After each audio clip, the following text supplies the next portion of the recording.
Février 2026. Newcastle vient de se qualifier pour les huitièmes de finale après avoir éliminé Karabag en barrage. Cela porte à 6 le nombre de clubs anglais présents en huitièmes de finale de cette édition de la Ligue des Champions. 6 clubs sur 16.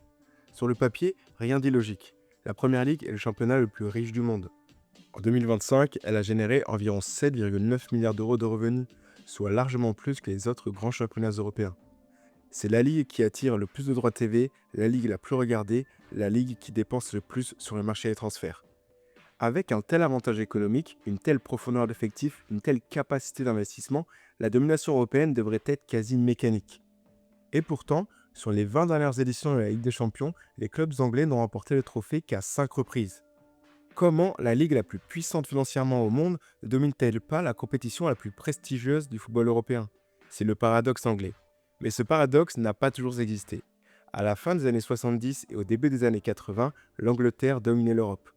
Entre 1977 et 1984, les clubs anglais remportent 7 des 8 éditions disputées. Liverpool, Nottingham Forest, Aston Villa, aucun autre pays n'a enchaîné une telle série. Puis, tout bascule en 1985. La finale de la Coupe d'Europe entre Liverpool et la Juventus au stade du Heysel tourne au drame. 39 supporters perdent la vie. L'UEFA exclut alors les clubs anglais des compétitions européennes pendant 5 ans. Ils ne reviennent qu'en 1991. La domination s'arrête brutalement.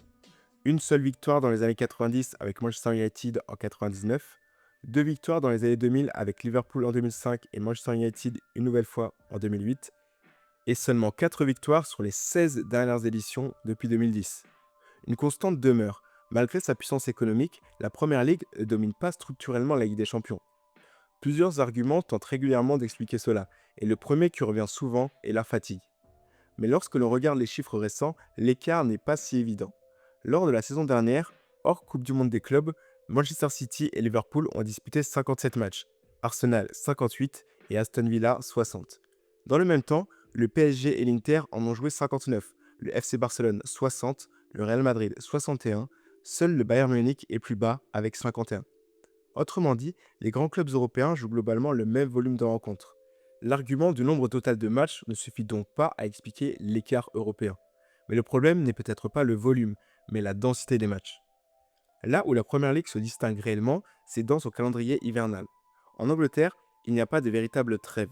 Fin décembre et début janvier, au moment où les organismes sont déjà saturés par 4 mois de compétition, le championnat enchaîne avec le traditionnel Boxing Day. Pendant cette période, les clubs y disputent en général 2 à 3 matchs à haute intensité. Et pendant que les joueurs anglais disputent cette séquence, l'Espagne, l'Allemagne et la France sont en pause. En Bundesliga, la trêve hivernale peut durer jusqu'à 3 semaines. En Liga et en Ligue 1, elle permet au minimum une coupure et une micro-préparation.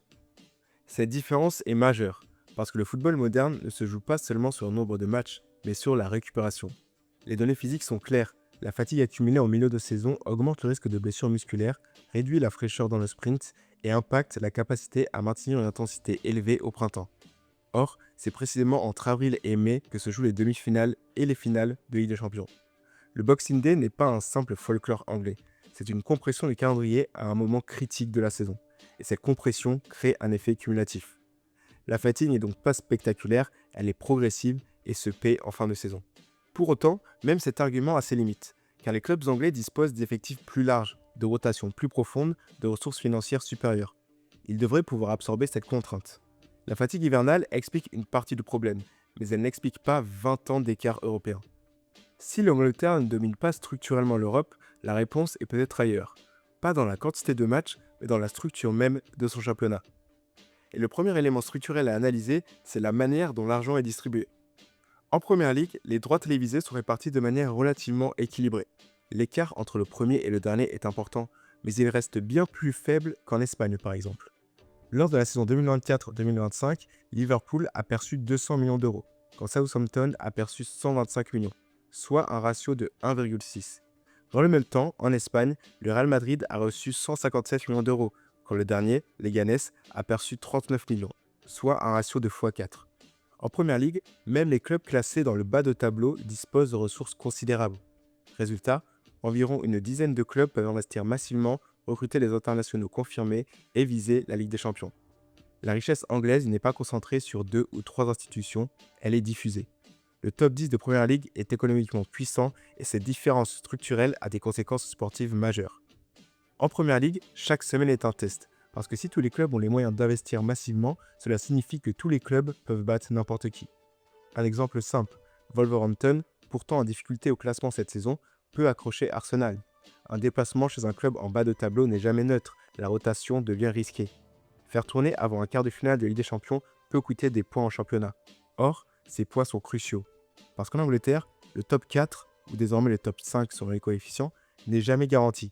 La qualification en Ligue des Champions est un combat permanent.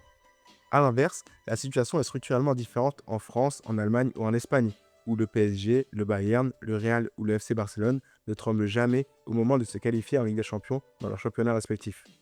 Cela permet une gestion stratégique. Rotation avant un grand match européen, priorisation de certaines échéances, gestion de la charge physique. En Angleterre, un club ne peut jamais relâcher la pression domestique. Cette différence de structure interne ne se limite pas au championnat. Elle se retrouve dans l'histoire même de la Ligue des Champions. Prenons l'exemple espagnol. L'Espagne compte 20 titres en Ligue des Champions, mais ces 20 titres proviennent uniquement de 2 clubs. 15 pour le Real Madrid, 5 pour le FC Barcelone. Autrement dit, la domination européenne espagnole est ultra concentrée. A l'inverse, l'Angleterre totalise 15 titres, mais ces 15 trophées sont répartis entre 6 clubs différents. Liverpool, Manchester United, Chelsea, Nottingham Forest, Manchester City et Aston Villa. La puissance anglaise est diffuse, la puissance espagnole est focalisée. Or, la Ligue des Champions n'est pas un championnat d'écosystème, c'est une compétition d'élite. Elle se gagne souvent par la domination structurelle d'un ou deux clubs capables de répéter la performance, d'accumuler l'expérience, de construire une culture européenne sur le long terme. La Première Ligue a produit 6 excellents clubs capables de gagner le trophée. La Liga, elle, a produit 2 monstres historiques. Et dans une compétition à élimination directe, cette concentration du pouvoir peut faire toute la différence. À ce stade, une question plus mature se pose. La compétitivité interne est-elle une force ou un handicap en Europe ? La Première Ligue est probablement le championnat le plus compétitif au monde. Chaque semaine, le niveau d'intensité est élevé, chaque déplacement est dangereux, chaque point compte. Mais cette compétitivité permanente a un coût. Un club anglais doit simultanément jouer le titre, sécuriser sa qualification en Ligue des Champions, gérer 2 coupes domestiques et traverser une période hivernale sans trêve. La marge d'erreur est faible. La priorité absolue ne peut jamais être uniquement européenne. A l'inverse, un club trop dominant dans son championnat peut souffrir d'un autre problème. On a souvent reproché à la Ligue 1 d'être trop peu compétitive pour le PSG. Des titres acquis très tôt, des écarts importants, un rythme parfois moins exigeant. Et l'argument avancé était clair. Sans confrontation régulière à un très haut niveau domestique, l'adaptation en Ligue des Champions devient plus difficile. Donc le problème n'est pas seulement trop compétitif ou pas assez compétitif. Le problème est l'équilibre. Et c'est peut-être là que l'Espagne offre un modèle intermédiaire. En Liga, 2 à 3 équipes jouent réellement le titre chaque saison. Le niveau est suffisamment élevé pour maintenir une exigence constante, mais l'écart budgétaire avec le reste du championnat permet aussi, à certains moments, une gestion stratégique. La qualification en Ligue des Champions reste très probable pour les géants espagnols. Elle n'est jamais garantie en Angleterre. Ce point change profondément la manière de construire une saison. La question devient alors structurelle. Un championnat extrêmement compétitif optimise-t-il réellement la performance européenne ou la rend-il plus difficile à répéter sur le long terme ? Mais, depuis la saison 2024-2025, la Ligue des Champions a changé de format. La phase de groupe a disparu au profit d'une phase de ligue élargie. Et mécaniquement, cela a bénéficié à la Première Ligue. Pour la saison 2025-2026, 6 clubs anglais sont présents en huitième de finale. Statistiquement, c'est massif. Plus il y a de représentants d'un pays dans le tableau final, plus la probabilité qu'un d'entre eux atteigne la finale augmente. La profondeur anglaise devient alors un avantage.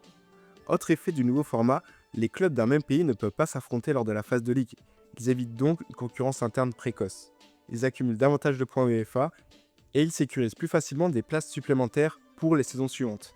Un cercle potentiellement vertueux. Mais une question demeure. La profondeur compense-t-elle l'absence d'un super dominant ? Avoir 6 clubs solides augmente les probabilités, mais l'histoire montre que la Ligue des Champions est souvent remportée par un club structurellement supérieur, capable d'imposer sa loi sur plusieurs saisons. Cette édition sera donc un test grandeur nature. Et on pourra voir si cette configuration est idéale pour transformer la puissance anglaise en domination européenne. La Première Ligue est donc peut-être la ligue la plus forte du monde, mais la vraie question n'est pas là. La vraie question est de savoir si elle est structurée pour dominer l'Europe. Le nouveau format lui offre davantage de représentants, davantage de probabilités, davantage de chances. Mais est-ce que, justement, la compétitivité anglaise est un avantage où son principal handicap pour régner sur la Ligue des Champions? Dis-moi ce que tu en penses en commentaire. Et si la vidéo t'a plu, pense à la liker, à la booster et à t'abonner pour ne pas manquer les prochaines analyses. Je te dis à bientôt. Ciao.